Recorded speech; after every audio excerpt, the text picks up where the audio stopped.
Bienvenue dans Murmure Métis, l'espace où on déconstruit les illusions et éclaire les réalités invisibles du métissage. Ici, on brise le silence, on affronte les vérités dérangeantes et on donne la parole à celles et ceux qui vivent des expériences multiples et complexes. Préparez-vous à remettre en question ce que vous pensiez savoir sur le métissage.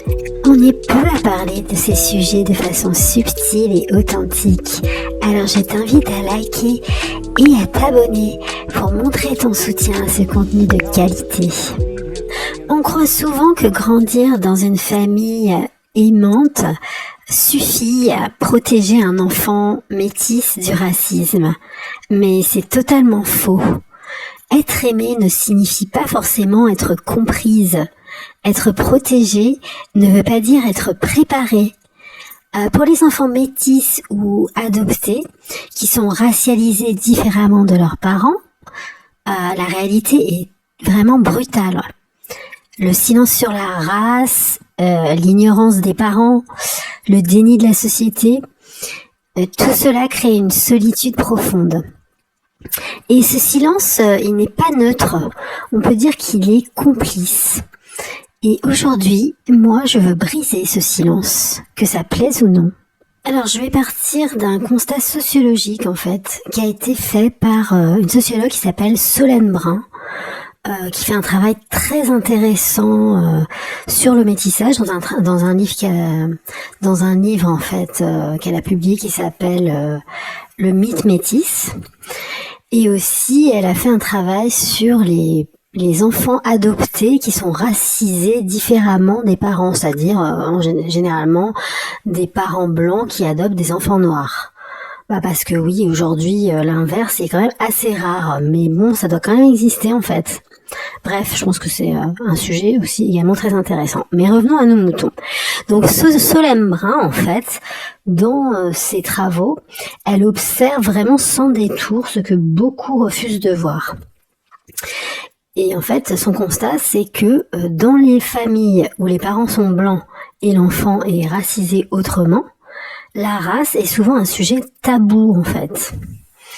Et donc ce tabou, c'est pas, selon moi, c'est pas un choix innocent. Voilà. Même si ça peut être, comment dirais-je, refoulé ou inconscient, c'est pas innocent en fait. C'est une stratégie, donc souvent qui est inconsciente, pour éviter le conflit et pour préserver surtout une image de famille parfaite, une image de personne bonne, entre guillemets. Voilà. Nous sommes de bonnes personnes, regardez, nous avons produit un enfant métis, ou nous sommes de bonnes personnes, regardez, nous avons adopté un pauvre petit enfant noir. Mais donc cette stratégie, elle a un coût. Elle fait comme si le racisme n'existait pas. Et comme si la couleur de peau ne marquait pas l'expérience des personnes. Or, c'est faux en fait. Et donc les enfants qui vivent dans ce genre de situation familiale, ils sont dans un double silence. Celui de la société qui va nier en fait leur expérience, celui de la société française en l'occurrence, qui va nier leur expérience de personnes racisées, et celui de leurs proches qui refusent d'en parler, bien souvent. Je dis pas tout le monde, mais bien souvent c'est comme ça. En tout cas, à mon époque, c'était comme ça. Et en fait, ce silence, c'est du déni. Et c'est un mur invisible qui isole et fracture l'identité des enfants métis ou des enfants également qui sont adoptés. On peut faire des rapprochements entre les deux. Alors moi, en tant que femme métisse, je connais le poids de ce silence en fait. Je sais ce que c'est que de grandir dans une famille où on ne va pas parler, on ne va pas aborder la question raciale parce qu'on refuse de voir les différences. Et pourtant, ça part d'une bonne intention, mais pourtant des différences, il y en a. Il y en a non pas, comment dirais-je, de façon intrinsèque, mais en fait ce sont des différences qui sont construites par le regard de la société française en l'occurrence. Donc un enfant métis qui va donc être racisé comme différent de l'enfant lambda français qui a priori est plutôt blanc, il va pas avoir la même expérience que justement l'enfant lambda français qui est blanc en fait. On va pas avoir la même expérience. Et donc, quand on vit dans une famille qui refuse de voir ça, eh bien, c'est très compliqué. Moi, personnellement, j'ai vécu du racisme quand j'étais petite. Je me suis fait agresser par des gamins à l'école. Je me suis fait agresser. Je me suis fait, humilier. Enfin, il m'est arrivé plusieurs épisodes comme ça, de racisme. Et pour moi, c'était très compliqué d'en parler, en fait. Et en parler dans ma famille, c'était comme si je trahissais mes parents. C'est très bizarre, mais j'avais ce sentiment de trahir mes parents du fait de parler du racisme. Parce que eux, en fait, rien qu'en étant en couple et en donnant naissance à 4 enfants métis, ils voulaient qu'on pense que le racisme n'existait pas. Mais sauf que c'est faux, en fait. Et donc, ça devient très compliqué de pouvoir parler de son expérience quand on est dans une famille comme ça qui refuse, en fait, qui est dans le color blindness, qui refuse de voir la différence d'expérience entre les blancs et les personnes métisses qui sont souvent perçues comme noires. En tout cas, voilà, en ce qui me concerne et en ce qui concerne mes frères et sœurs. Donc je sais ce que c'est que le poids de ce silence familial, je sais ce que c'est que ce vide quand personne ne parle de ce qu'est la réalité du racisme. Et voilà, c'est comme si c'est comme si parler de ça risquait en fait de briser l'équilibre fragile que mes parents voulaient donner à voir au monde. Alors que en fait la réalité était différente. En dehors du cocon familial, la réalité pour moi elle était brutale. Et donc ce décalage, ça m'a souvent laissé isolée, sans point d'ancrage vraiment clair. Et alors que normalement je suis censée pouvoir justement m'ancrer dans les deux identités que je porte, et bien là en fait ça me laissait vraiment sans point d'ancrage. Je pouvais pas me raccrocher à rien du tout quoi. Et donc c'est un combat qui est silencieux, c'est une blessure invisible qui est partagé par beaucoup de personnes métisses. Ça, je le sais parce que j'ai discuté avec des personnes comme moi, et puis je vois aussi des témoignages sur les réseaux sociaux. Et je pense que ce sont des choses dont on doit absolument parler aujourd'hui. On entend souvent que le métissage est une chance, une célébration de la diversité, que c'est une richesse, que c'est un pont entre les cultures, etc., etc. Mais cette idée idyllique, ces clichés masquent une vérité plus dure. Et cette vérité, c'est que le métissage, en fait, n'efface pas les rapports de pouvoir raciaux. Il les rend juste plus invisibles.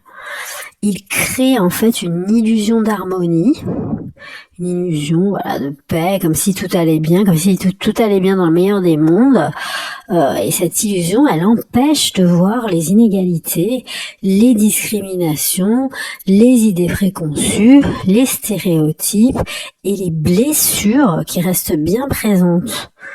Donc le mythe du métissage idyllique fait oublier que derrière cette apparence donc d'harmonie et de paix, de passé douloureux soi-disant derrière nous, il y a souvent de la confusion, de la frustration, de l'invisibilisation, de la douleur et un sentiment d'effacement. Donc ne nous laissons pas berner, le métissage ne libère pas du racisme, en fait il le complique. Donc je pense qu'il est temps de briser ce silence qui nous étouffe, de parler franchement de race, de racisme, de ce que c'est que d'être métisse, de cette réalité que c'est d'être métisse dans une famille qui ne partage pas forcément cette expérience, et briser ce silence aussi avec nous-mêmes. En fait, arrêter d'être dans le déni en faisant ce qu'on nous a toujours appris de faire, c'est-à-dire ne pas tenir compte de notre propre expérience, de nos propres ressentis. Donc, Essayez de replonger dans votre enfance. Les personnes métisses qui m'écoutent et qui sont choquées par mes propos, je ne comprends pas en fait. Replongez dans votre enfance et souvenez-vous, n'avez-vous pas été à un moment ou à un autre victime de racisme? Comment vous vous êtes senti à ce moment-là? Est-ce que vous vous rappelez ce sentiment de rejet? Et en tant que métisse, comment vous l'avez vécu? Je vous invite à vous poser toutes ces questions, à vraiment plonger en fait dans votre passé et votre trauma. Revivez ce trauma de rejet et voyez ce qui vous a manqué à ce moment-là. Arrêtez de vous mentir à vous-même et souvenez-vous à quel point ça vous a choqué, blessé au plus profond de votre chair. Donc briser le tabou, c'est créer un espace où on peut enfin parler de ces sujets, exister pleinement sans avoir à cacher une partie de soi. À toutes celles et ceux qui se reconnaissent dans ce silence, je vous dis, votre expérience compte. Alors parlez, racontez, exprimez ce que vous ressentez. C'est dans la parole que se construit la guérison et la liberté. On est peu à parler de ces sujets, alors si tu te reconnais, n'oublie pas de liker et de partager. Grandir dans le silence ne nous protège pas, ça nous rend juste plus vulnérables. On ne choisit pas la couleur de notre peau, mais on peut choisir de ne plus se taire. Et si certaines vérités dérangent, eh bien c'est qu'elles étaient nécessaires. Et n'oublie pas, tu n'es pas une moitié de ceci ou une moitié de cela. Tu es les deux, sans concession, et tu n'as pas à choisir. Tu peux très bien être les deux en même temps. Et si les gens ne sont pas assez évolués pour comprendre, eh bien c'est leur problème. Alors, à très vite dans Murmure Métis.